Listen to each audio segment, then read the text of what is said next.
il se prépare déjà. Il grandit. Le petit King.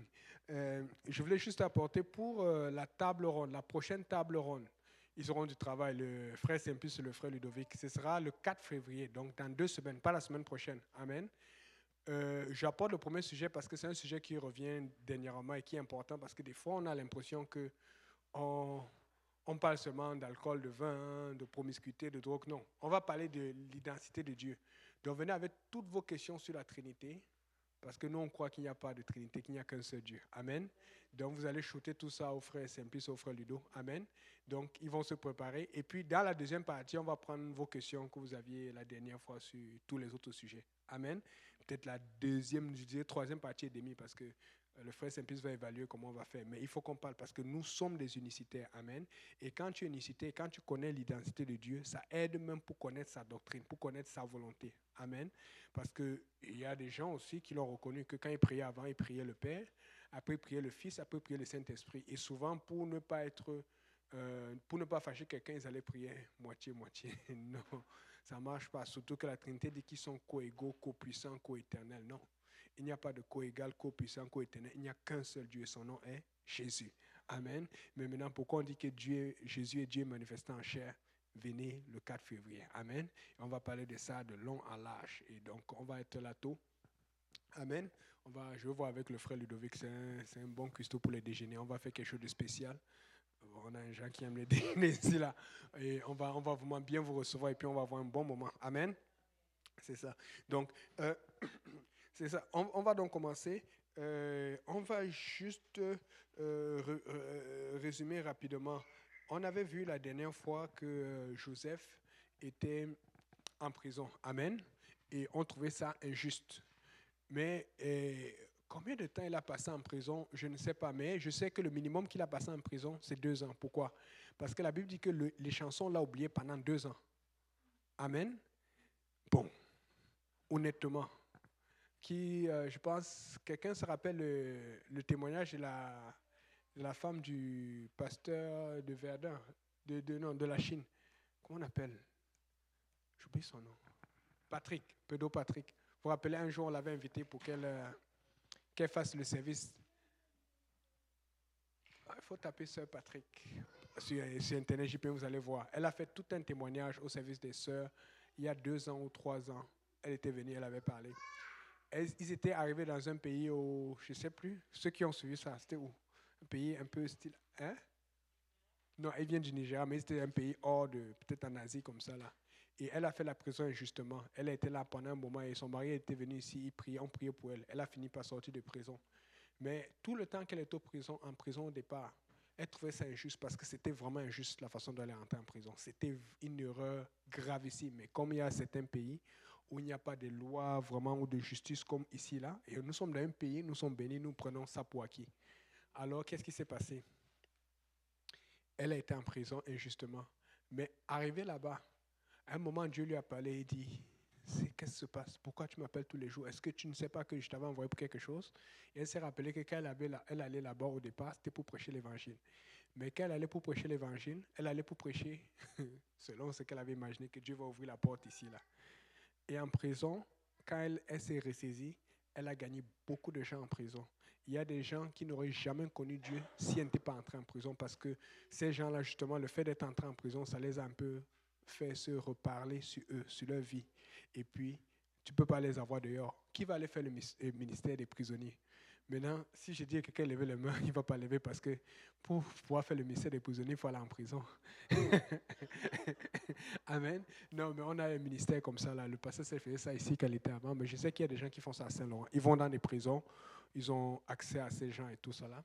Je me rappelle un jour, j'étais parti dans une prison, c'est quand je faisais un cours de déménagement. Il y a très longtemps, j'étais stressé, mais c'est très sécuritaire. Alors, tu peux rentrer là-bas n'importe comment, mais ça me stressait. La prison, là, être enfermé, là, ne pas pouvoir sortir. Ah, je vais profiter de ma liberté, mais je vais être sage. Amen. Mais n'oubliez pas que l'enfer, la fin du monde, c'est aussi une prison. Tu ne pourras plus sortir et tu ne pourras plus te réjouir. Mais comme Dieu nous laisse notre liberté, on pense que, bon, comme on est libre selon la loi du pays, étant donné qu'on peut tricher, mentir, tant que tu ne voles pas la banque, on oublie que dans la loi céleste, ces choses, tu ne peux pas les faire. Donc, si tu veux que ces choses aillent bien, Obéis à la loi terrestre, mais obéis aussi surtout à la loi céleste. Amen. Donc, mais il faut faire attention sur la loi terrestre parce que la loi céleste doit être au-dessus de la loi terrestre. Amen. Comme dans certaines lois terrestres, il disait qu'il y avait plusieurs genres. Je pense qu'aux États-Unis maintenant, Trump a dit qu'il n'y a que deux genres, hommes et femmes. Amen.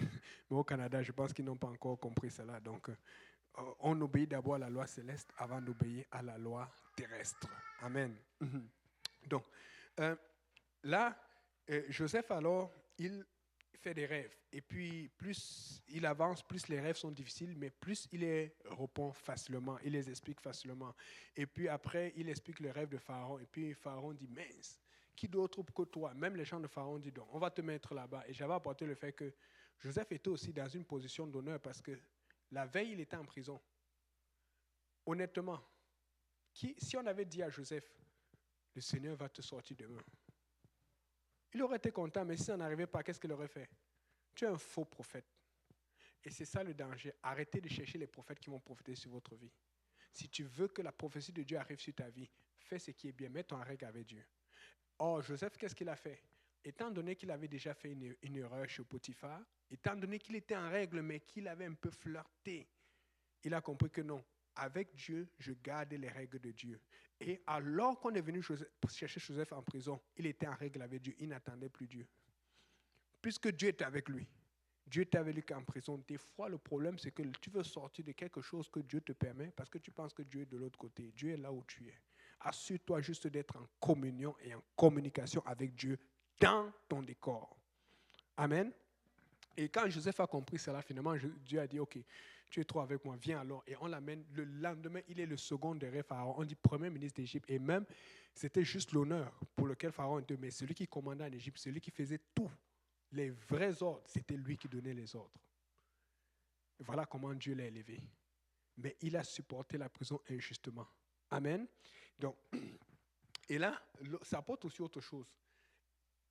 Et ça, je veux vraiment insister là-dessus. Et j'insiste parce que je ne peux pas donner de nom. Mais j'ai vu beaucoup de gens que Dieu a bénis. Mais je connais beaucoup de gens que Dieu a bénis. Maintenant, ils sont à l'église, mais ils ne vont pas bien. Parce que quand Dieu a ouvert la promesse, Dieu ouvre ta promesse pour que tu t'en réjouisses, mais aussi pour que tu la gardes, mais pour que ta relation grandisse. Mais il y a des gens, quand Dieu ouvre la promesse, ils ont disparu. Oh, le Seigneur va comprendre. Alors que tout le temps, tu ne manquais pas la prière. Tout le temps, oh Seigneur, je vais être fidèle. Parce que je vous dis, Dieu va vous bénir. Ce n'est pas Dieu va vous bénir. Quand tu es fidèle à l'église, quand tu es fidèle à les choses de Dieu, Dieu va ouvrir. Mais le problème, c'est que quand le diable voit ça, il va faire ce que tu perds ta bénédiction et que tu tombes. Alors, comment Dieu s'est assuré que Joseph ne tombe pas dans, comment on dit, l'habitude, dans la normalité? Dieu avait fait à ce que Joseph, bon, c'est lui qui inspira Joseph, il a dit, économise du blé. Amen. Mais vous allez lire, lisez tout, on ne va pas relire, lisez tout Genèse 41, 42, vous allez voir. La Bible dit qu'il y a eu la famine partout. Tous les gens du monde venaient en Égypte pour payer le blé. La Bible dit que quand le blé est fini, les Égyptiens ont vendu leur maison. Mais où était tout le blé là? Les pays du monde, la surface des pays du monde, regarde même dans l'ancien temps, même s'il n'y avait pas autant de pays, même si l'Amérique n'avait pas encore été découverte, il y avait quand même beaucoup de peuples et leur surface dépassait la surface de l'Égypte. Où le blé là était? C'était la relation de Dieu avec Joseph. Allez regarder, vous allez voir, vous allez évaluer. Ça fait trop de blé. Puisque les gens viennent, ils donnent, sa famille vient, ils donnent et tout ça là. Même quand tu économises, comment le blé l'est conservé? Oui, on dit qu'il y a eu beaucoup. C'est sûr que Dieu a béni Joseph, il a donné des idées de conservation et tout. Mais ça fait beaucoup de choses. Ce qui veut dire que Joseph, tant qu'il était en relation avec Dieu, tout allait bien. S'il commençait à tricher, il allait avoir des problèmes d'approvisionnement. Et devinez qui? On a dit, où est Joseph que Pharaon avait élevé là? Et c'est lui qu'on allait prendre en premier. Quand Dieu va te bénir, fais attention. Ne commence pas à te comporter comme si tu étais arrivé. Au contraire, c'est une position où tu es plus avancé, tu es plus confortable qu'avant, mais tu dois garder encore plus fort ta relation avec Dieu. C'est quelque chose, et c'est ce que j'apprends aux jeunes à vendredi, à ses amis et tout, c'est quelque chose d'avoir le potentiel de faire quelque chose. Mais c'est quelque chose d'autre de bien l'utiliser devant Dieu. Et quand j'en parle, je sais de quoi je parle parce que j'ai le potentiel de faire plusieurs choses. Mais il faut prier, il faut consulter Dieu parce que le diable aimerait que tu fasses tout ce que tu es capable de faire. Mais si tu fais tout ce que tu es capable de faire sans consulter Dieu, tu vas cogner un mur. Alors il faut consulter Dieu. Amen. Et donc, Et c'est là où il prenait son assurance dans le Seigneur. Et donc, la famine amène la pression. Et cette pression-là, des fois, on ne comprend pas. On a parlé de la liberté que nous avons ici aujourd'hui, n'est-ce pas? Vous avez appris dernièrement aux nouvelles qu'en Algérie, ils ont fermé les églises définitivement. Il n'y a plus d'églises qui peuvent être ouvertes en Algérie. Mais bon, quand il y a ça là, bizarrement, c'est le tennisman le Québécois qui m'a envoyé l'article. Ils écoutent beaucoup ces jeunes-là et tout. Et il m'envoie ça, je lis. Mais il y a une chose qui a attiré mon attention. En Algérie, les statistiques disent qu'il y a 60 800 évangélistes.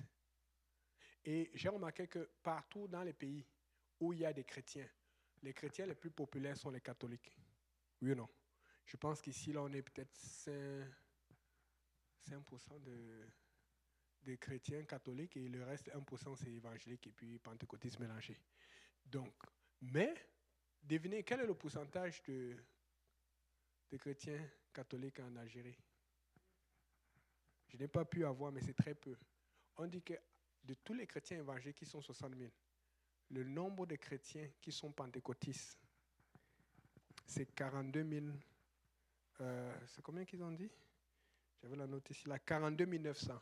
Ce qui veut dire qu'il y a quasiment, sur tous les gens qui confessent Jésus, il y a à peu près 80% qui sont pentecôtistes. Vous savez ce que ça veut dire? Ça dépend de là où tu te trouves. Parce qu'il y a tellement de pression là-bas que si quelqu'un vient à Dieu, il ne va pas dire je veux croire en Marie ou je veux croire au petit Jésus. Non. Si quelqu'un vient à Dieu, il dit je veux vraiment avoir la révélation de Dieu. Amen.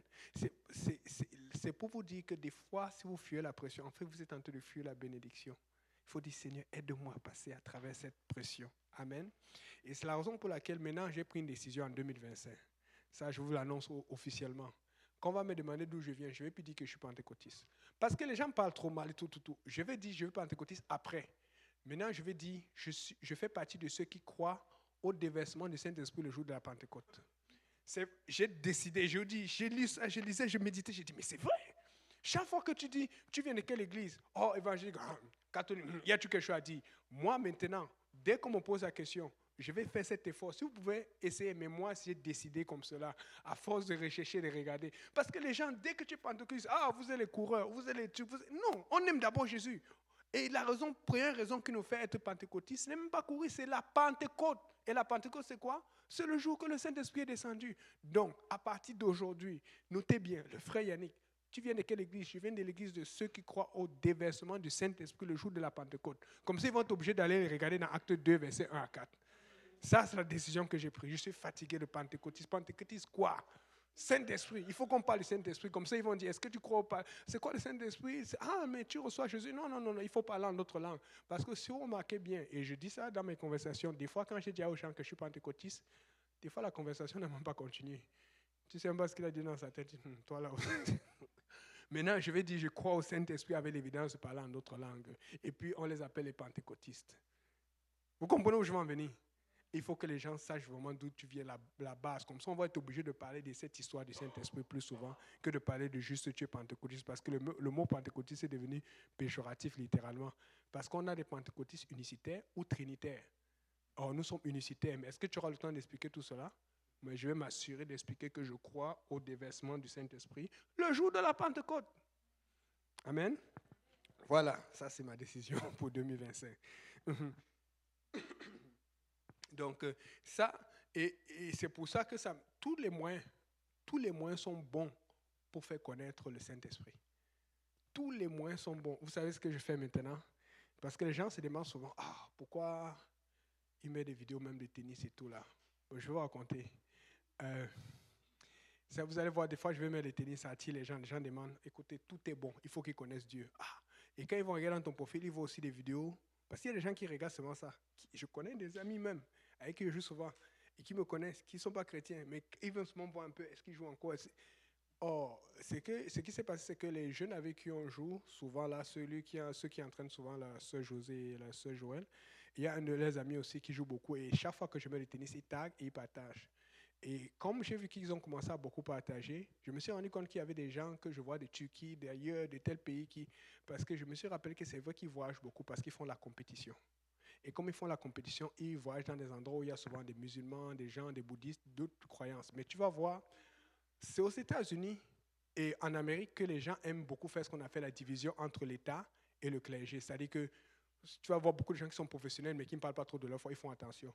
Mais dans ces pays-là, tu sais que les gens n'ont pas peur d'afficher leur foi. Tu peux être professionnel, ingénieur, tu peux être sportif, mais tu affiches ta foi ouvertement. Donc, fait que quand ils voient quelqu'un qui joue au tennis, qui affiche sa foi et tout ça, ça veut dire, wow, on fait ça aussi en Amérique.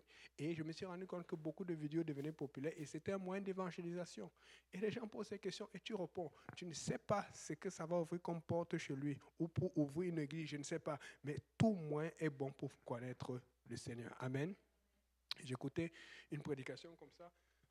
C'est un de nos révérends aux États-Unis, d'une de nos grandes églises, s'appelle Jack Kunimga. Il est âgé, il prêche encore, il est en feu pour le Seigneur. Là, ce qui s'est passé, c'est qu'une de ses vidéos s'est retrouvée sur TikTok. Mais la raison de la vidéo qui s'est retrouvée sur TikTok, ce n'était pas pour ça, c'est parce que quand il était plus jeune, il était parti à une grande conférence, il avait prêché comment il a failli rater une âme parce qu'il a jugé à partir les yeux. Et donc, il y a un Nord-Américain qui a dit, voilà, il ne faut jamais juger aux apparences. Et il a mis la vidéo sur TikTok. Mais en mettant la vidéo sur TikTok, ça a fait 2 millions, 3 millions de vues. Donc, ça a attiré beaucoup de gens. Et lui ne savait pas. On a souvent dit, on a vu ta vidéo sur TikTok. Et tu vois comment il est plus jeune. Mais c'est une ancienne vidéo, quelqu'un a fait le découpage. Il l'a mis sur TikTok. Donc, et voici la vidéo. Il explique ceci. Parce que lui, il avait l'habitude de se couper parce qu'il garde, c'est apostolique, il garde les cheveux courts. Amen. Et il allait ce jour-là pour se couper les cheveux. Mais son... Tu as suivi ça? Avec la fille qu'il a coiffée. Mais les soeurs, les choses, les gens sont, les apostoliques sont populaires. Hein? Ok, je raconte alors, c'est bon ça. Ça veut dire que les gens suivent Internet. Ça, je suis content. Ça montre qu'on ne suit pas n'importe quoi sur Internet. Parce que si elle est tombée dessus là, c'est qu'elle suit beaucoup de prédications apostoliques. Donc, mais alors ce qui se passe, c'est qu'il va pour se coiffer. Mais pour une raison qu'il ne peut pas expliquer, son coiffeur a eu une urgence. Il s'est excusé. Et on lui dit que c'est une Julie qui va te coiffer. Il dit, mais là, il était mal pris parce qu'il avait un truc important à faire. Il dit, ok. Et puis, Julie arrive, il dit que, où est Jack? Il a regardé la fille, il dit, non. Il dit, la fille avait les piercings partout ici, là. Piercings et tout. Et puis, elle avait les trucs avec les choses colorées sur les cheveux. Et il dit que même ses chaussures, c'était pas la même couleur. Il dit, mais... il dit, il ne savait pas quoi faire. Il avait déjà fait son jugement. Mais Dieu voulait lui donner une leçon. Il dit, là, il a un choix. Soit il part et il va offenser la fille. Il est prédicateur. Mais il n'a pas dit qu'il était prédicateur, soit il reste. Il dit, Seigneur, aide-moi, pardon. J'espère qu'elle ne va pas me tuer ici.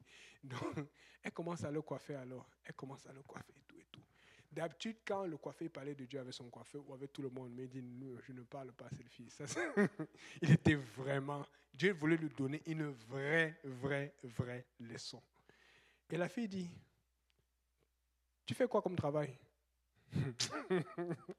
Il dit, dans son cœur, il dit, ne me cherche pas. Et je ne sais pas. Et finalement, il a répondu, ok, je suis prédicateur. Mais avec un genre là, il voulait raccourci. Il dit, ah bon? Et la fille lui dit, est-ce que tu ne vas pas à l'église? Parce qu'ils avaient justement une grande conférence qui était juste à côté et tout ça là. Il dit, mais comment tu sais ça? Il dit, ben j'étais là, elle était là il y a 2 jours. D'abord, il s'est excusé. Il dit, toi dans l'église chez nous là? Elle dit, pourquoi je ne peux pas aller à l'église? Elle dit, ok, non, désolé. Parce qu'il avait déjà jugé. Et là, je te dis, c'était quand même, c'était grave. Alors, qu'est-ce qui se passe? Il dit, mais comment tu étais à l'église? Et elle dit que mon papa et ma maman sont des addicts à la cocaïne. Ils n'arrivent pas. Et puis, dans les pamphlets, ils allaient justement chercher des gens qui n'étaient pas, qui étaient addicts à la cocaïne, les gens qui avaient des vies divisées. C'était justement ça. C'est comme Dieu t'a entendu parler. Vous avez fait des pamphlets, tu fais partie de ceux qui ont organisé. Vous allez chercher des gens qui sont détruits, que le diable a détruit leur vie. Maintenant, Dieu t'amène, tu ne veux pas qu'il te coiffe, tu vois un peu. Et là, il dit, à cause de cela, mes parents sont venus. Et comme ils sont venus et qu'ils ont été touchés, moi aussi, je suis venu. Donc, avant qu'ils ne se trouvent là où on coiffait, Dieu l'avait déjà envoyé. Il dit qu'il a juste commencé à évangéliser. La vie dit, Seigneur, pardonne-moi. Il a demandé, Dieu lui a donné toute une leçon. Et puis, comme ça, il y a des gens qui vont prendre ça pour le bien, d'autres pour le mal. Mais il y a un qui a pris ça pour dire, vous voyez, même les prédicateurs jugent souvent des gens. Mais en faisant cela, la vidéo a fait plus de 2 millions de vues en ce moment. Et puis, c'est parti partout. Tout moyen, Dieu va utiliser. C'est pour ça que j'ai dit, si tu as un compte TikTok, ou bon, moi, je n'ai pas, WhatsApp, même ces trucs. Mais si tu as un compte, c'est pour louer le Seigneur. Amen. Si les réseaux sociaux, ça devient dangereux quand tu fais ça pour toi, si ça te présente. Mais si ton réseau social, c'est pour représenter Christ. Amen. Parce qu'il y a des gens, pas ici, hein, dès qu'ils mangent quelque chose, on va savoir qu'ils mangent du steak. Et il va voir ces trucs. On va savoir si le steak est saignant ou cuit à point ou trop cuit. C'est vrai. Mais ce n'est pas ici. Amen. C'est ailleurs. Il y a des gens, s'ils achètent la robe rouge, les gens disent, c'est quand tu vas acheter la robe jaune. Parce qu'il faut que ce soit en ligne. Et puis quand nous, on va aller mettre maintenant, les gens qui sont habillés à la conférence, on dit que vous exagérez. On exagère. Toi, tu mets tes robes et tout. Nous, moi, ceux qui sont à la conférence, qui ont été bénis, qui ont été baptisés. Et tu... Amen. C'est pour ça. C'est un peu du mien. Je ne sais pas si c'est parce que j'avais parlé, mais là, maintenant, quand je rentre en bas, là, le service du soir, là, quand les jeunes sont en bas avec les vendredis d'Amérique, là, ils font vite, là. Parce qu'avant, là, non, je t'ai dépassé. Un jour, j'étais comme, c'est quoi ça? Les gars ont des gros sacs quand ils arrivent là pour se changer. Il y a les parfums, il y a les trucs, il y a les... Mais les gars, ils rentrent, ils sont tous suants parce qu'ils ont couru pour le Seigneur. Ils sortent, ils sont tous parfumés. Tu vas à l'église pour te parfumer. Tu dois te parfumer de l'adoration et de la présence du Seigneur. Donc, en tout cas, le Seigneur va bénir, on va agrandir le... Maintenant, on appelle les toilettes en bas la salle de changement parce que là, les gars, ils ont tellement couru. Mais c'est bon, il ne faut pas qu'ils arrêtent de courir pour le Seigneur. Amen. Donc, fait que, regarde ton tu dis, ne juge pas vite. Mais cette pression-là, vous savez, souvent, elle est mal évaluée. Des fois, ce qui te met la pression peut te faire peur. Mais ce qui te fait peur est souvent la mauvaise chose. Frère Ludo, est-ce que tu peux lire Marc 4, verset 38?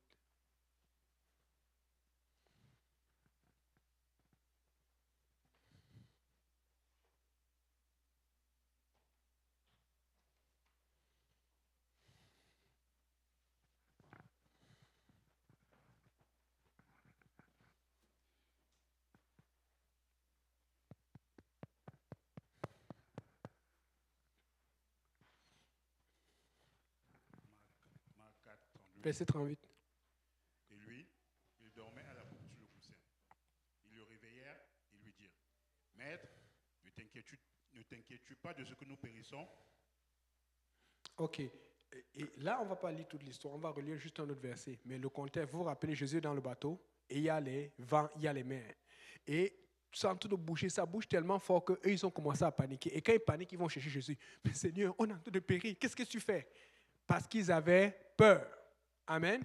Bon, là, ce n'était pas la bonne peur parce qu'ils auraient dû faire confiance à Dieu, parce que Dieu, lui, dormait. Comme d'autres prédicateurs disent, c'est que lui était en train de ronfler. Et pendant que lui dort, les gens sont en train de... Mais lis maintenant le verset, chapitre 4, verset 41.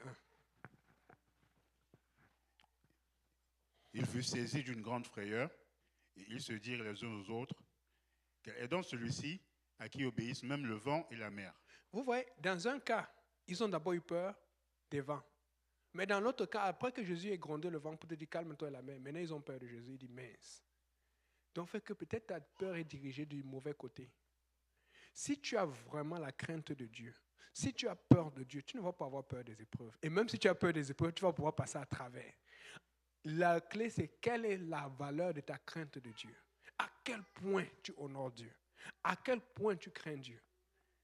Dans un cas, ils étaient en train de craindre la vague, la mer et tout. Et dans un autre cas, juste après que Dieu agit, mais ça veut dire que même quand ils appelaient Jésus, ils ne savaient pas que Jésus était vraiment capable de faire cela. Ils pensaient que peut-être Jésus allait le sortir de la selle ou comme dans les films d'action. Non, fais comme ça, attention et tout. Non, Jésus a juste parlé. Si tu crains Dieu et que tu as une relation intime avec Dieu, tu as juste besoin que Dieu parle dans ta vie. Et les choses vont changer. Amen. Donc, et la pression que nous avons n'est pas juste spirituelle ou dans la paix. La pression aussi est financière. Ça pardonnez-moi, mais ce dimanche-là, ces dimanches, j'étais occupé. J'ai eu une journée comme pas possible. J'avais une étude biblique le matin à 8h30, et puis on devait aller avec vendredi à l'Est. Après, on devait prendre quelqu'un d'autre pour amener à Saint-Laurent. Après, il y avait ses amis qu'il fallait chercher. Pendant le service, à la fin du service francophone, on devait aller le déposer, et puis il fallait que je dépose une personne. Après, pendant le service bilingue, j'ai dû quitter pour aller déposer quelqu'un d'autre. J'ai fait au moins 2 tours. Je suis arrivé à la maison, hein, j'ai dormi. Mais en même temps, c'est après que j'ai réalisé, parce que d'habitude, vendredi, il invite ses amis, mais il y a 2 qu'on n'était plus capables et il fallait faire quelque chose. Et puis j'ai essayé de trouver les gens pour les amener. Il n'y avait personne. Et puis il y avait une autre famille de l'église que vous savez, il y a une famille que le pasteur a présentée, la maman était venue, le bébé venait de naître. Elle n'était pas venue à l'église depuis parce qu'elle avait accouché. Là, elle m'a appelé, je ne savais plus quoi faire. Elle m'a appelé la veille parce que la semaine passée, elle m'avait appelé 2 heures ou 1 heure avant, je ne pouvais plus, j'avais déjà des engagements. Là, j'étais mal pris. Là, j'ai fait. Maintenant, il fallait prendre les amis de vendredi. D'habitude, je trouve quelqu'un, mais personne. On va mettre les 100 personnes, tout le monde était occupé. Et là, le gars il décide de prendre Uber, d'envoyer Uber pour chercher son ami. Une chance qu'il y a une d'elles. Il y a un de ses amis, celui de Laval. C'est celui qui s'est justement fait baptiser pendant le service. Vous voyez comment Dieu fait les choses. Mais il fallait que son ami soit là. L'autre, il s'appelle aussi Yann. Mais lui, il avait été baptisé par la conférence pour le motiver. Et puis là, il a pris la bonne décision de prendre Uber parce que moi, je trouvais que non, mon frère, tu vas prendre Uber de Terrebonne jusqu'à là. C'était cher. Quasiment 40 quelque chose. Mais j'ai eu mal parce que d'habitude, tu sais, quand les jeunes sont là et tu veux quand même, tu l'aides. Mais là, j'étais. Parce que l'essence, je pense que j'ai fait l'essence deux plans en 3 jours parce que j'ai tellement fait de tout. J'ai dit, le Seigneur m'a dit, laisse seulement. Ça va te coûter. Ça va te coûter $40 pour amener un ami qui est déjà baptisé à l'église pour encourager l'autre et l'autre s'est fait baptiser finalement. Si vous voyez combien on dépense souvent dans la semaine, ce sont des petits montants comme ça. Et puis après, il les a amenés au restaurant. Bon, le restaurant, j'ai participé pour diminuer ses charges. Mais ça me fait mal parce qu'il ne fait pas beaucoup d'heures de travail. Mais en même temps aussi, je dois me libérer parce que sinon je vais mourir parce que c'est beaucoup. Il y aura une pression. Mais je peux vous dire, quand je vois la bénédiction que Dieu fait dans ma vie, sur mes finances, Dieu ne faillit jamais. Le problème, c'est au niveau du calcul. Quand on commence à beaucoup calculer, écoute, si tu calcules parce que tu as ton ami, là, il y a une situation empruntée et tout, mais quand tu calcules et c'est Dieu qui est de l'autre côté, ne calcule plus. Fais confiance à Dieu. Fais confiance à Dieu. Fais confiance, tu dis Seigneur, parce que c'est une bonne cause. C'est une juste cause. Donc, ça va vous coûter des Uber, ça va vous coûter des choses, mais je vous dis, Dieu bénit toujours et Dieu rembourse mieux que tout le monde. Amen. C'est une année, en plus, c'est bizarre cette année-ci. Je pense que, pour ceux qui ne savent pas, ce samedi chez la sœur Yolande, la sœur Bibiane a gagné pour sa fête au blocus. Qu'est-ce qui se passe? Elle a gagné. Frère Ludovic, le frère Steve était là. Ça, c'est un ténor, c'est un grand joueur. J'étais là, la sœur joueur était là. On a été, et ce qui est bizarre, c'est qu'on dit tous deuxième, troisième et échos. Il n'y a pas eu de deuxième, frère Simplice.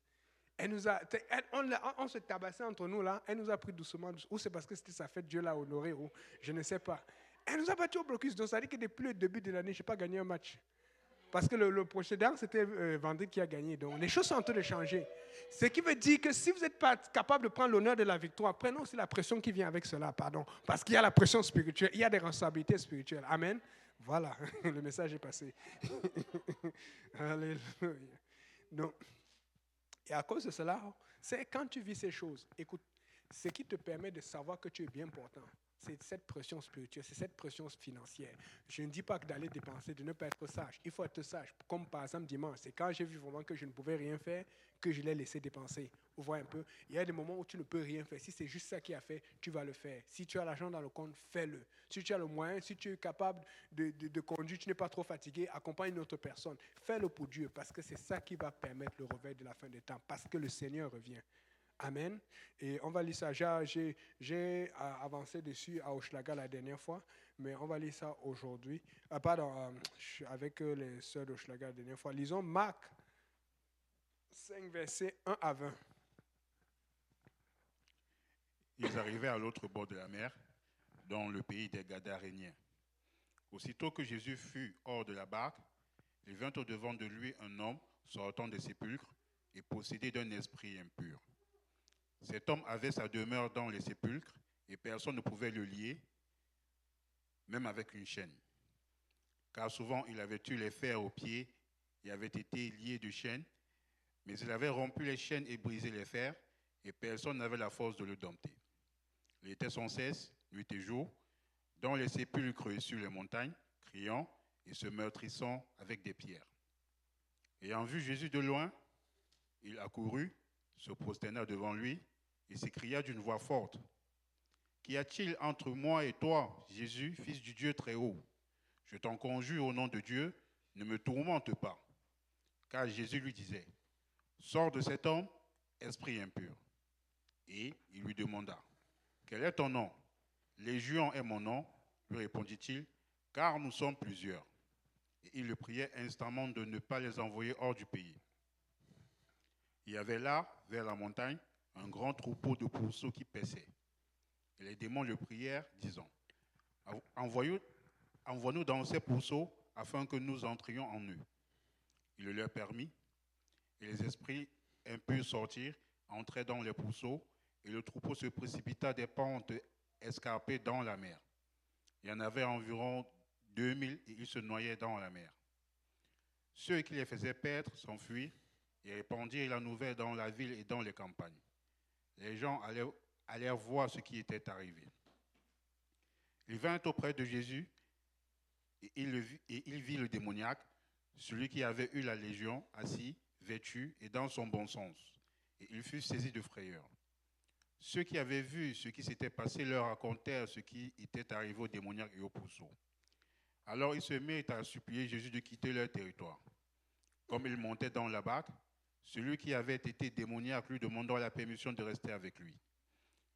Jésus ne le lui permit pas, mais il lui dit, « Va dans ta maison, vers les tiens, et raconte-leur tout ce que le Seigneur t'a fait et comment il a eu pitié de toi. » Il s'en alla et se mit à publier dans la Décapole tout ce que Jésus avait fait pour lui. Et tous furent dans l'étonnement. Amen. Donc, vous savez, nous, on ne veut pas être dans ce genre de situation. Tu vois Jésus qui interagit, mais finalement, il interagit avec qui?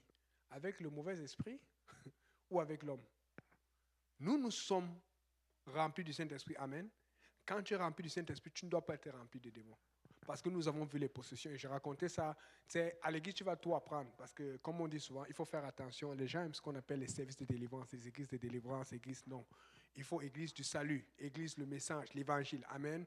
Changer. Mais il y a la délivrance. J'en ai vu beaucoup. Et une qui m'a le plus marqué, le pasteur l'a déjà raconté une fois, mais moi j'étais là, je l'ai vue. C'était une fille ivoirienne. Frère Simplice, tu te rappelles, non? La fille qui voulait tuer le pasteur. Mais la fille était décidée. Je n'ai jamais vu ça. À la fin du service à Saint-Laurent le soir, là, c'était un service chaud. Et quand la présence de Dieu a commencé à se manifester, la fille a commencé à... Et on était encore jeunes dans le Seigneur et puis on supportait le pasteur. Moi, on n'était pas encore fort, donc ça nous intimidait un peu. Mais à un moment, ça nous énervait parce que le pasteur était en train de vouloir passer. Elle a couru, elle s'est comme détachée de l'agrippement des gens qui la tenaient et les soeurs qui priaient avec elle pour aller vers le pasteur. On est parti comme pour protéger le pasteur, mais bon, le pasteur pouvait se défendre. C'est comme, et arrête là. Elle voulait littéralement, mais tu pouvais sentir qu'il y avait un esprit en elle. Et on a prié pour elle, elle a été délivrée et puis elle a été baptisée au nom de Jésus ce jour. Mais je pensais que quand la délivrance arrive, c'était fini, non. Vous savez, nous avons beaucoup de liens. Or, vous avez vu le démon tout à l'heure, il disait qu'il s'appelle Légion parce qu'ils sont nombreux. Donc, ça veut dire qu'il avait les problèmes de rébellion, les problèmes d'activité, les problèmes de suicide. Il avait tout en lui. Il avait les problèmes de drogue, il avait plein. Souvent, Dieu va te sauver, mais même après t'avoir sauvé, il y a des liens qu'il faut qu'il brise dans ta vie. Ce n'est pas fini, c'est un processus. Amen. Et là, comment je suis qu'il y avait des liens? Parce que quand on faisait souvent nos activités, nos chillings à la maison, il y a beaucoup de gens, vous allez voir les visages jeunes. On avait invité la fille avec ses amis un jour.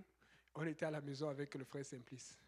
Et là, des fois, on laissait les gens faire leur playlist pour mettre de la musique et tout. Mais tant que c'était des musiques chrétiennes. Mais eux, ils avaient des musiques chrétiennes. Vous connaissez les décalés coupés là. Sanglement, mais c'est les musiques chrétiennes décalées coupées. Mais tu vois, la musique, ça parle de Jésus, mais la danse, c'était tout ça. Et puis à un moment, on se regardait avec Simplice. Il y avait les soeurs, les frères là qui regardaient. On ne savait pas quoi faire. Parce que des fois, quand tu stoppes la musique là, ça ralentit tout le monde, ça refroidit. On dit, vous avez mal fait. Mais là, à un moment, on ne pouvait plus rien faire. Parce qu'à un moment, ils ont mis une autre musique qu'on ne connaissait pas là. Et puis là, subitement, ils ont commencé à se suivre en rond à la maison. Ils ont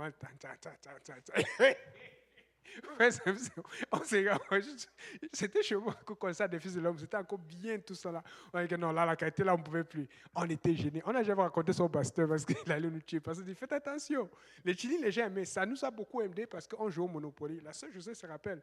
Sœur José venait souvent jouer au Monopoly la nuit avec son fils Mathéo. Amen. Ça nous a gardé. Parce que quand elle s'est mariée, elle a disparu. Les chillings, ça aide. C'est pour ça que quand la sœur Carly est là, on la reçoit, n'importe qui. Venez, on est là pour ça. Mais il faut faire attention parce que si tu n'as pas de limites, si tu n'as pas de barrières, tu vas abuser. Amen. Et donc, on s'est rendu compte qu'elle avait des liens. Et quand les gens ont des liens, si tu ne fais pas attention, ils vont t'affecter avec cela. Il faut que tu aies des barrières, sinon tu vas te mettre à faire ce qu'eux ils font. C'est eux qui doivent se mettre à faire ce que toi tu fais, parce que tu veux qu'ils connaissent Dieu et qu'ils servent Dieu. Amen. C'est ça. Donc là, on se rend compte que quand même l'esprit avait plus d'influence sur cet homme que l'homme lui-même. Mais l'esprit n'a pas été capable de l'empêcher d'aller vers Jésus. Vous savez pourquoi? Quand vous lisez la Bible, ça c'est important, quand on a des liens spirituels. Quand vous lisez la Bible dit que l'esprit l'amenait dans les montagnes, le mutilait, le frappait, le coupait, mais ça ne marchait pas. Vous savez pourquoi? Parce que quand un esprit maléfique fait cela, c'est parce qu'il veut te tuer. Quand il te tue, c'est fini, il t'envoie, tu vas automatiquement en enfer parce que c'est le suicide. Le suicide n'est pas de Dieu. Amen. Pourquoi il n'y arrivait pas? Parce que Dieu ne lui a pas permis. Dieu ne lui permettait pas à cet esprit maléfique de tuer cet homme. Mais Dieu avait toujours laissé la porte ouverte pour que l'homme aille vers lui. L'homme ne pouvait plus avoir le contrôle de son corps. Il ne pouvait plus aller là où il voulait. Il allait dans les montagnes. La Bible dit qu'il allait dans les sépulcres, dans les tombeaux. Donc quand il voulait faire quelque chose, c'est là où l'esprit l'amenait. Mais la seule chose qu'il était capable de faire, c'était de venir à Jésus. C'est pour ça que quand il a vu Jésus, l'esprit n'a pas pu l'empêcher d'aller vers lui. C'est pour te dire que quel que soit le lien que tu as, la porte de Jésus est toujours ouverte. Tu peux toujours aller vers lui si tu acceptes de changer. Et justement, quand il a vu Jésus, il s'est dit, ah, ça c'est mon occasion. Ça fait longtemps que j'attendais cela. Il faut comprendre que quand je regarde cela, moi, je pense que c'est la première fois qu'on voit une délivrance, comment on chasse les démons. Parce que dans l'Ancien Testament, on ne chasse pas les démons au nom de Jésus, puisque le nom de Jésus n'était pas encore révélé. Rappelez-vous, Saül avait un mauvais esprit. Mais quand il avait un mauvais esprit, qu'est-ce qu'il faisait? On amenait David avec la harpe et la musique. La Bible te dit que quand David jouait de la harpe, ça calmait le mauvais esprit. Ça ne chassait pas le mauvais esprit. Et c'est ce même esprit qui a gardé Saül et qui l'a fini avec lui. Mais Dieu nous donne l'occasion d'être libérés de ces esprits, de ces liens. Tu n'as peut-être pas un mauvais esprit en toi, mais peut-être qu'il y a un lien qui t'empêche d'avancer. C'est pour ça qu'il faut comprendre que quand tu marches avec Dieu, tu dois t'améliorer. En 2025, quand tu rentres à la maison ce soir, je t'en supplie, prie ça jusqu'à la veillée de prière. Prie cette prière. Notez bien, Seigneur, qu'est-ce que je dois améliorer cette année? Je vous en supplie, priez ça. Nous sommes dans un mois de prière et Dieu va te dire, Seigneur, qu'est-ce que je dois améliorer à moi pour que telle personne soit sauvée, pour que telle personne se comporte mieux avec moi, pour que je sois plus agréable et même pour que je sois plus content, moins triste, moins énervé. Qu'est-ce que je dois améliorer? Il y a toujours quelque chose qu'on doit améliorer. Amen. C'est pour ça que la Bible dit que le fruit de l'esprit, dans Galates 5, verset 22, lisez bien, ça ne dit pas les fruits, ça dit le fruit. C'est un fruit qui a beaucoup de caractéristiques. La bonté, la bénignité, la température, la douceur, la tempérance, pardon. C'est parce que Dieu s'attend à ce que tu sois bon, tempérant, bénin, tout ça. Mais peut-être que tu n'es pas encore tempérant, mais peut-être que tu es bon. Mais quand tu te fâches, c'est grave. Donc Dieu attend que tu arrêtes de te fâcher. Peut-être que tu n'es pas encore doux, mais peut-être que tu es généreux. Mais Dieu veut que tu sois doux et généreux. Amen. Et c'est ça le fruit de l'esprit, parce que c'est un fruit qui grandit. Parce que quand tu vois le fruit, la goyave ou la pomme, quand c'est encore à l'état où ça vient encore de pousser là, c'est acide, ce n'est pas bon. Mais quand ça a bien poussé, c'est gros, c'est juté, tout le monde va choisir. Vous êtes comme moi, non? Quand tu vas à Sami Fruits ou quand tu vas dans les trucs de fruits, 4,40, n'importe quoi, qu'est-ce que tu fais? Tu regardes d'abord les gros fruits, tu choisis d'abord ce qui est gros. Ou quand on t'offre des fruits, on te donne un plateau. Je ne sais pas si vous faites comme moi. Tu fais comme si tu n'as pas vu le fruit, mais tu as repéré le gros fruit, tu prends comme si de rien. Amen. Donc, on aime tout ce qui est bien, gros, dodu et juteux comme fruit. Donc, là, la Bible dit que ils étaient plusieurs, donc c'est pour ça qu'ils s'appelaient légions. Et la Bible dit qu'ils sont allés sur 2000 ports. 2000 ports, ça veut dire que les esprits étaient au moins minimum 2000. Il faut comprendre que légion, ça vient d'un terme grec qui veut dire chef de 1000, chef de 2000, chef de 3000. Vous vous rappelez, Jésus disait le centenier qui a cru en Jésus sur la croix, ou le centenier Corneille, c'était des chefs de 100.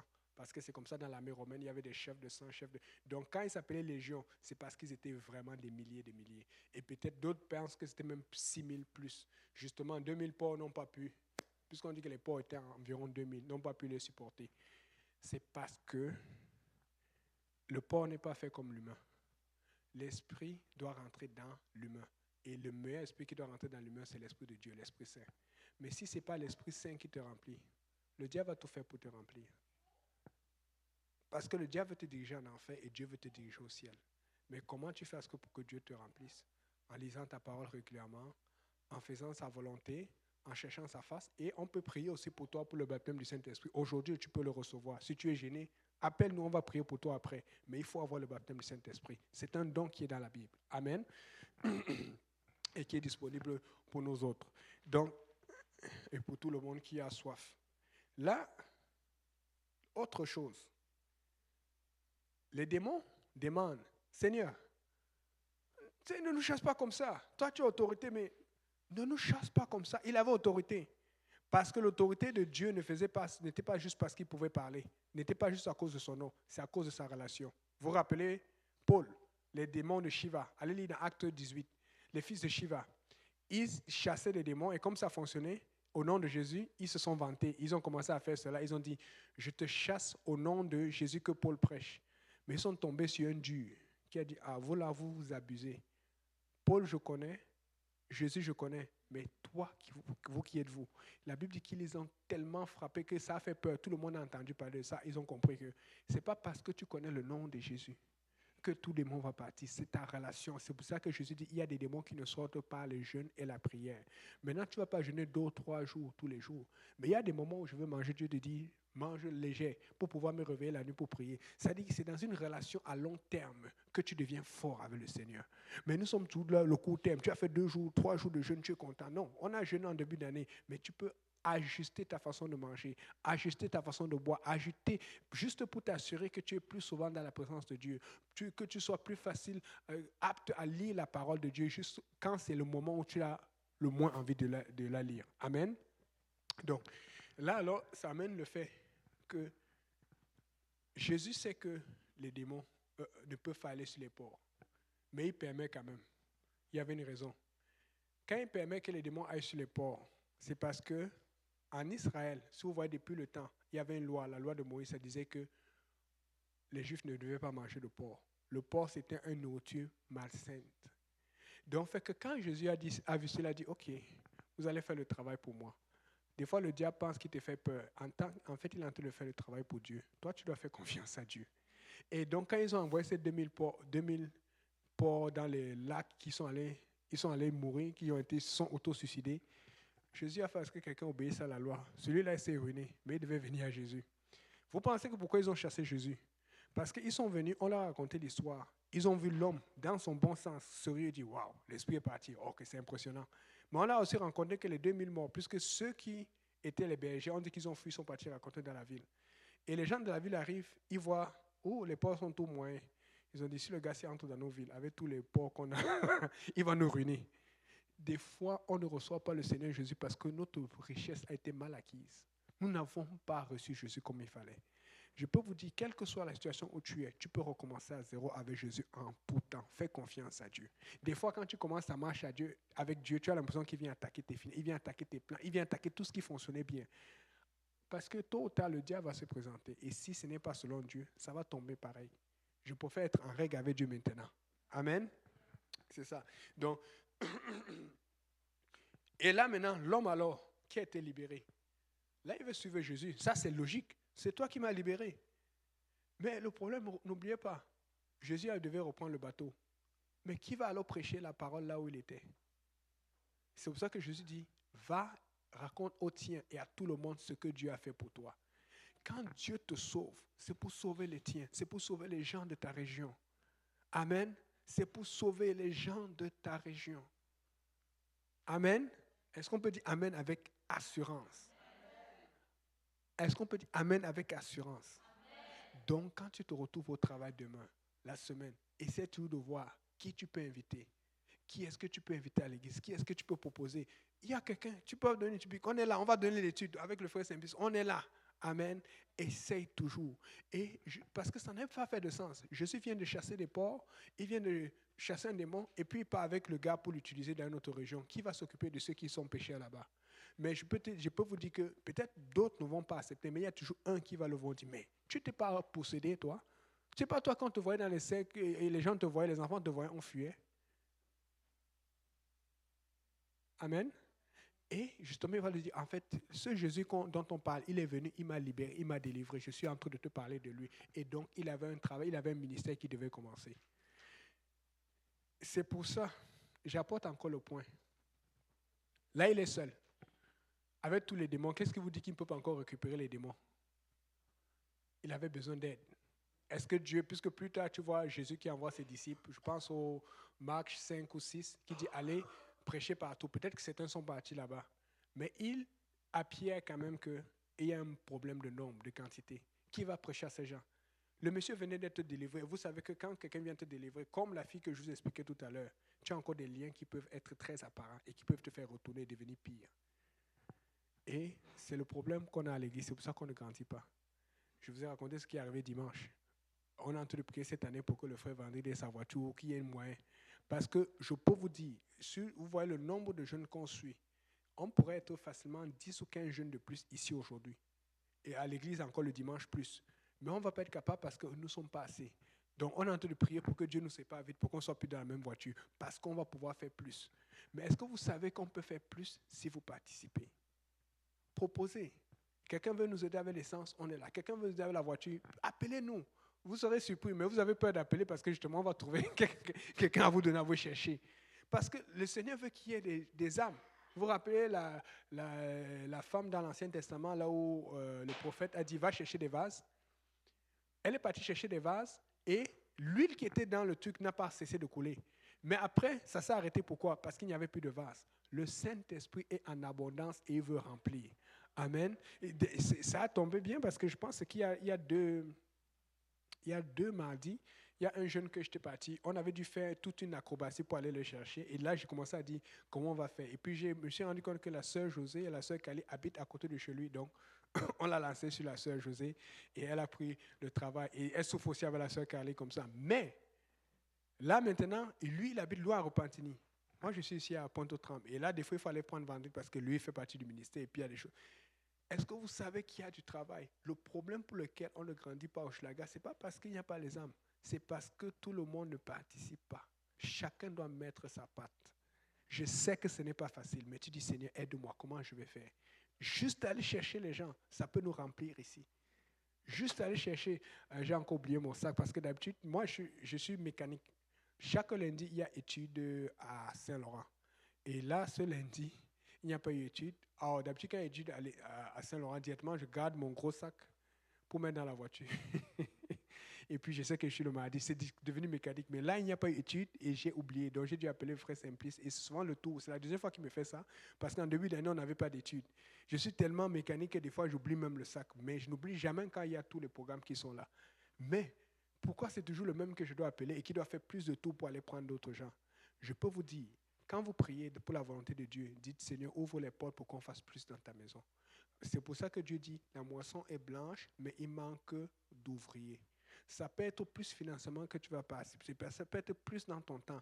Mais je peux te dire, n'attends pas qu'il y a plus d'âmes à Hochelaga pour dire que tu vas participer. C'est maintenant que tu participes. C'est maintenant que tu fais la différence. Parce que je peux vous dire, il y a des gens qu'on veut chercher, qu'on veut prendre, mais qu'on n'est pas capable parce qu'on ne va pas arriver à temps pour commencer le service. Amen. C'est ça. Donc, pour résumer, Joseph avait toute cette pression. La pression était devenue normale parce que lui, il avait une relation intense avec Dieu. Sa relation intense avec Dieu disait que, voilà mon temps de prière. Il ne manquait pas son temps de prière. Ça disait que voilà la veillée de prière à l'église. Il ne manquait pas la veillée de prière à l'église. Ce qui fait que quand le diable lui mettait la pression, c'était une pression infime. Des fois, tu as beaucoup de pression dans ton horaire, beaucoup de pression au travail, beaucoup de pression dans ton quotidien. Mets-toi plus de pression dans les choses spirituelles, tu vas voir comment ça va changer. Je parle de ce que je vis. Mets-toi de la pression dans ta relation avec Dieu. Tu vas voir comment ça va changer. Moi, je préfère avoir la pression à cause de mes engagements spirituels que d'avoir la pression à cause des choses de ce monde. Respecte ton temps de prière. Respecte ta participation. Respecte ton temps d'évangélisation. Et tu vas voir la différence. Et Joseph, alors, tout s'est bien passé au truc. Mais la Bible dit aussi qu'avant ça, avant vraiment qu'il ne fasse venir sa famille, il a piégé ses frères pour voir si ses frères avaient changé. Il a mis la coupe dans le sac de Benjamin et puis il voulait voir. Et puis Judas s'est défendu. Judas a défendu ses frères. Il a montré. Ce n'est pas pour rien que Jésus vient de Judas. Judas a montré que j'étais prêt à mourir. Des fois, Dieu va permettre une injustice dans ta vie, mais il veut juste te relever pour que tu montres ton caractère. Et dans la force de caractère de Judas, Joseph n'était plus capable de supporter. Il était tellement plus capable de supporter que, regardez ce qu'il dit ici là. La Bible dit que quand Judas l'a défendu et qu'il était prêt à mourir, à prendre la place de son frère, prendre la place, et si tu tombes sur cette Julie là, qui a les cheveux bizarres avec les piercings partout et tout ça là, tu souffres pour qu'elle vienne à l'église. Tu te bats, même si elle ne fait pas ton affaire. Pareil pour moi, quand tu vois quelqu'un qui est bien habillé, qui est bien présentable, tu as toujours plus tendance à vouloir l'évangéliser. Amen. Et aussi, ça, c'est quelque chose que Dieu t'aide. Au départ, quand je venais à l'église, c'était plus facile parce que les gens avec qui je parlais, c'est le pasteur Abouka qui venait d'arriver, le pasteur Hachi, parce que je connaissais le pasteur Hachi depuis le Cameroun et tout. Ce sont eux qui sont venus. Mais à un moment, le Seigneur m'a mis le fardeau. Il y avait des Québécois, il y avait des Latinos, il y avait des musulmans. Mais aujourd'hui, je vous dis, à part à l'église, je passe plus de temps avec des Québécois, des musulmans, mais vous ne savez pas où je suis. Et des Haïtiens, parce que je suis en train de les évangéliser. C'est comme ça parce que tu as une main à l'extérieur qui tire, mais tu as une main à l'intérieur qui te garde proche de Dieu. Vous voulez servir Dieu, c'est ce qu'il faut faire. Et vous voyez, nous sommes dans une région où il y a beaucoup de Québécois, il y a beaucoup d'Italiens, il y a beaucoup d'Espagnols. Nous ne pouvons pas juste avoir des Camerounais ou des Haïtiens. Il faut qu'on ait tous les peuples. Mais naturellement, c'est plus facile d'aller vers ceux qui te ressemblent, qui sont amis avec toi, avec qui tu parles facilement. Mais vous serez surpris comme le révérend Jack Kunimgan. Si tu as un peu de courage, tu vas voir que non. Ne fais pas, ne juge pas par l'apparence. Amen. Mais vas-y comme le Seigneur te le montre. La Bible dit je finis avec ça. Genèse 45, verset 1 à 5. Joseph ne pouvait plus se contenir devant tous ceux qui l'entouraient. Il s'écria, faites sortir tout le monde. Et il ne resta personne avec Joseph. Quand il se fit connaître à ses frères, il éleva la voix en pleurant. Les Égyptiens l'entendirent et la maison de Pharaon l'entendit. Joseph dit à ses frères, je suis Joseph, mon père vit-il encore? Mais ses frères ne purent lui répondre, car ils étaient troublés en sa présence. Joseph dit à ses frères, approchez-vous de moi. Et il s'approchait et il lui dit, je suis Joseph, votre frère, et que vous avez vendu pour être mené en Égypte. Amen. On va se lever, on va lire le verset 5 tous ensemble. Le verset 5 dit, maintenant ne vous affligez pas et ne soyez pas fâchés de m'avoir vendu pour être conduit ici, car c'est pour vous sauver la vie que Dieu m'a envoyé devant vous. Amen. Lisons tous ensemble. Maintenant, ne vous affligez pas et ne soyez pas fâchés de m'avoir vendu pour être conduit ici, car c'est pour vous sauver la vie que Dieu m'a envoyé devant vous. Si tu sors et que la police te donne un ticket, justement, et que quelqu'un te regarde, dit, ah, c'est lui le voleur, c'est toi là, et quand t'arrête, on te met en prison. Et Dieu te dit, fais-moi confiance. Qu'est-ce que tu vas faire? Je ne te souhaite pas cela. Mais c'est comme ça que ça fonctionne souvent avec Dieu. Pas des injustices. Pour que quelqu'un qui devait mourir ne meure pas. Parce que souvent, quand tu as cela, la première réaction, c'est tu es au téléphone, tu racontes toute ta vie, tout ce que tu as fait, comment tu as fait. Dieu est déjà au courant. Des fois, peut-être la personne à qui tu parles, avec qui tu as cette interlocution, ne connaît pas. Mais Dieu est déjà au courant avant même que tu ne parles. Alors, quel est ton caractère dans l'adversité? En 2025, il faut que tu aies un caractère fort. Il faut que tu aies un caractère positif. Il faut que tu mettes en avant ce que Dieu veut que tu fasses. Amen. Alléluia. Frère Simplice, si tu peux venir pour prier, pour conclure et pour bénir pour le repas.